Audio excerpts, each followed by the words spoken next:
Hello, I'm David Kaufman, a professor in the Faculty of Education here at Simon Fraser University. And I want to tell you a little bit about my research. My research actually ties together a lot of the work that I've been doing in various areas over my whole career, in fact. I've worked in the area of distance education and online education, so I'm really interested in doing things on the internet and doing things online. About 12 years ago, my colleague and I received a very large grant, a 5-year grant from SSHRC, to do research around games and simulations for learning. And this has become a passion of mine over the last years. We've worked with elementary school kids, secondary school kids, university students, adults, all different groups, and we looked at different aspects of games and simulations. Although we've done some work with video games themselves, most of our work has been done with games that are digital games. In fact, the jargon these days for these is that they're serious games. In other words, we use games for learning or for other purposes besides just having fun. Although, of course, people still do have the fun with them.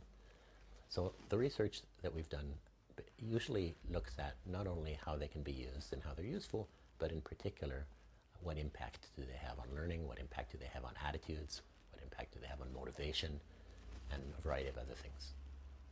So you might ask, well, why games? Games have a bad rep. And one of the reasons is because games really engage people. And games are fun. And if they're well done, they're not only fun, but you can learn an awful lot at the same time. The other thing is that games teach people that there's nothing wrong with making a mistake. In fact, that's one of the things that our new generation of learners, that we sometimes call nedgeners, learn very quickly. And they have certain characteristics. They learn, for example, by trial and error. A mistake, losing your life in a game means you just try again and you try again. And in fact, that's what learning is about, right? It's about an iterative process where you make mistakes, you correct them, you get feedback, you correct them, and you keep going until you get it right. You don't have to get it right the first time. To give you an example of what I mean, take little kids. We have grade 4 and 5 kids. So we gave them this little handheld machine called a Nintendo DS, DS standing for double screen.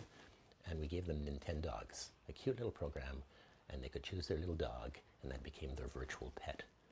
And these kids had this for 3 weeks, and in a 3-week period, they played with their dog, they nurtured their dog, and these animals are very cute. They bark, they make noise, they come up to the screen, they're very realistic. And after 3 weeks, what did we find? We found that these kids not only had more positive attitudes towards the humane treatment of dogs, or animals in fact, but their empathy towards animals had increased. So I say, wow, that was an amazing finding. And in fact, what was even more surprising is that some of the kids actually started to think of the pet as being real and developing a bit of an emotional attachment to it. And that's a whole other question we have to look at. Most recently, we developed a game called Parcheesi, which was an online game built around asthma.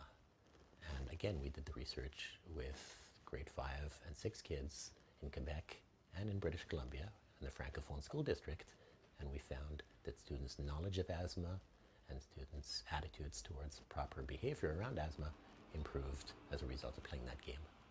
So there's a lot of interesting examples of research that we've done using games and simulations.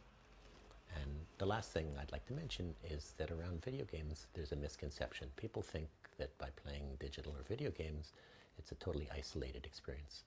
Our research shows that, in fact, most people play video games in groups.